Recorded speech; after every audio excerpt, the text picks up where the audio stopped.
Ever wonder what's really happening when you crack your knuckles? When you crack your knuckles, you're stretching the space between your joints. Inside your joints, there's a fluid called synovial fluid, which keeps them moving smoothly. When you stretch, tiny gas bubbles in the fluid pop, making that cracking sound.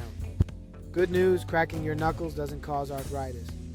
But if you do it too much, it could weaken your grip or irritate your joints over time. So, while cracking your knuckles can be harmless, it's wise to do it in moderation for joint health.